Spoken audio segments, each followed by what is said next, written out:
ना हो।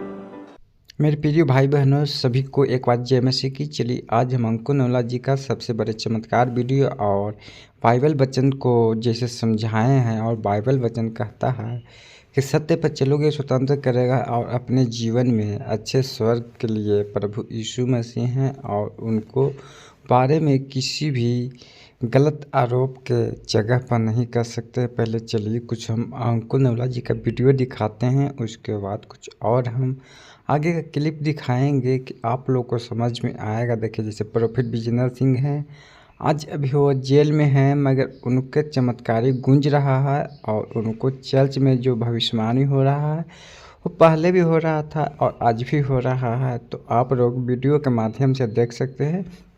चलिए हम आपको मिलाते हैं अंकुर नवला जी से, उसके बाद मिलाएंगे प्रोफेट विजेंद्र सिंह जी से जो मिनिस्ट्री हैं। चलिए आप लोग देख सकते हैं। सेवकाई में बुद्धि लगती, डिवाइन विजडम, शारीरिक बुद्धि नहीं। अगर वो ऐसा कर रहा है मैं भी ऐसा कर लूं, नो नो नो।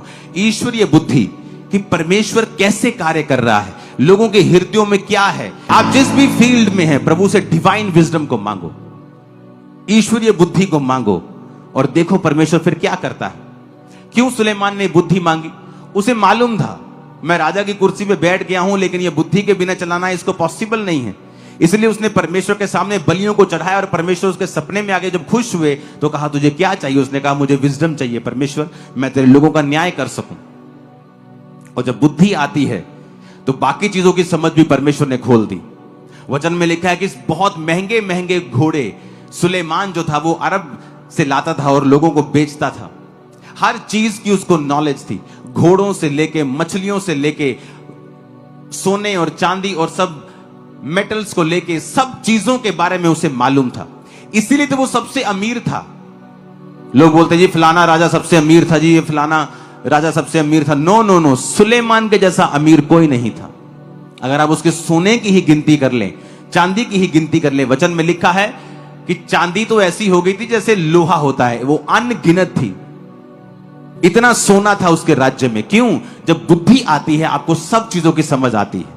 आपको घर कैसे चलाना है, बिजनेस कैसे चलाना है, बच्चों को कैसे चलाना है, वाइफ को, हस्बैंड को क्या बोलना है, क्या, ये बुद्धि आपको परमेश्वर का वचन देता है, उसका आत्मा आपको देता है। जब आप प्रार्थना करते हैं सुबह उठ के, आप प्रभु को इनवाइट करते हैं, आप बाइबल पढ़ते हैं, आप फास्टिंग करते हैं, क्रिश्चियन लाइफ बिताते हैं, परमेश्वर में सही जीवन बिताते हैं, फिर आप जिस भी फील्ड में होंगे परमेश्वर का आत्मा आपकी अगुवाई करेगा। और इस बुद्धि के द्वारा ही फिर आप आगे बढ़ते हैं। अगर वो उसमें कमी है वो आप ही का नुकसान करती है, किसी का नहीं। Hallelujah, hallelujah.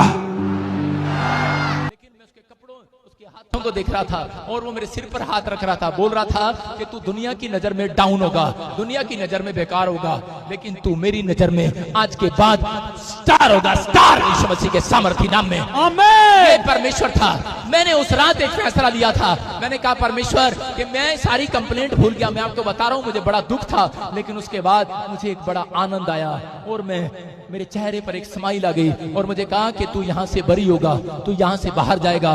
और आपको बता रहा हूँ इतनी बड़ी सिफारिश थी, उसने बहुत कुछ किया। मैं लाइव में बोल रहा हूँ, मैं किसी से शर्माता नहीं, मैं डरता किसी से, लेकिन मैं लाइव में बोल रहा हूँ कि मेरे प्रभु ने मुझे, मैं कह रहा हूँ कि वो बंदा, मैं उसको 50 लाख भी दे रहा था, 20 लाख भी दे रहा था, मैं बहुत कुछ कर रहा था कि मेरे घराने के लोग पैसा दे रहे थे उसको मुझे बाहर निकालने के लिए, लेकिन वो नहीं ले रहा था। लेकिन जिस दिन वहां पर गवाही देने गया उस दिन भी मैंने उसके आगे हाथ जोड़े।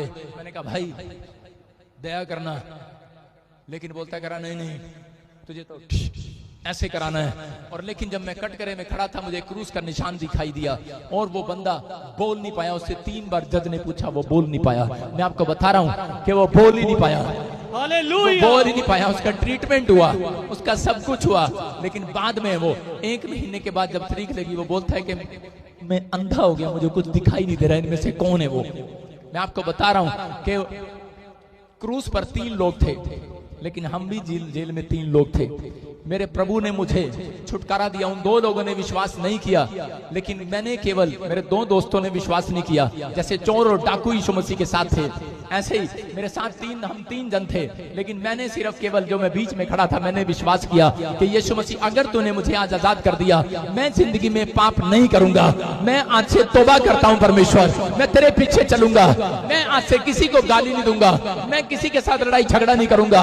मैं कह रहा हूं कि परमेश्वर इस क्रिसमस पर आपको ये पैगाम देने के लिए आया है कि आपको ये पैगाम अपने अंदर डालना है कि परमेश्वर आपके अंदर जन्म लेने का आया है। याद रखना कि परमेश्वर जब जन्म लेता है, मैं कह रहा हूं कि जब पवित्र आत्मा अंदर आएगा, दुष्ट आत्मा बाहर जाएंगी, कर्जे बाहर जाएंगे, बीमारियां बाहर जाएंगी, समस्याएं बाहर जाएंगी। मैं कह रहा हूं यीशु अंदर आएगा, एक पागल चंगा हो जाएगा यीशु मसीह के नाम में। मैं कह रहा हूं यीशु जब अंदर आएगा, एक बंदी घर से बाहर आएगा यीशु मसीह के नाम में। मैं कह रहा हूं एक यीशु अंदर आएगा, मैं कह रहा हूं कि एक पापी सुधर जाएगा आज यीशु मसीह के नाम में। प्रभु यीशु मसीह के सुख समाचार में आप लोग को वीडियो सामने निकल रहा है। प्रभु यीशु मसीह जो हैं, आप लोग इस वीडियो क्लिप को देख रहे हैं कि जैसे अंकुर नोला जी ने बताए हैं कि राजा के भी राजा हैं, राजा के कुर्सी पे बैठे हुए हैं, लेकिन उनका भार मेरे पास है, भार उठाए हुए हैं, लेकिन परमेश्वर जो हैं उन्हीं का कुर्सी है, लेकिन अभी मैं बैठा हूँ और उनके भरोसे मन पर बैठा हूँ। जैसे प्रोफेट विजेंद्र सिंह को कहना है कि कैसनो चोर हो या डकैत हो, छुटकारा पाना है तो परमेश्वर में आएँ और परमेश्वर पर विश्वास रखें और परमेश्वर के राह पे चलेंगे तो ज़रूर आपको चंगाई मिलेगा। परमेश्वर अभी जिंदा खुदा हैं, इनको राजा को भी राजा माना जाता है। आप लोग देख रहे हैं कि जैसे प्रभु यीशु मसीह का प्रचार बहुत दूर दूर है, कितने लोग मान रहे हैं, लेकिन लोग इनका विरोध कर रहा है भी, लेकिन विरोध करने वाला खुद अपने आप शांत हो जाएगा और परमेश्वर को जो चंगाई है वो सबको अपने आप दिख रहा है और परमेश्वर विश्वास रख रहा है। पहले देखिए, इस वीडियो को शेयर करिए ताकि आप लोग को सामने भी ऐसा विश्वास जुड़ा रहे और परमेश्वर को जितना भी विरोध करने वाले हैं वो अपने उसके लिए प्रेयर करें। सभी को जय मसीह की।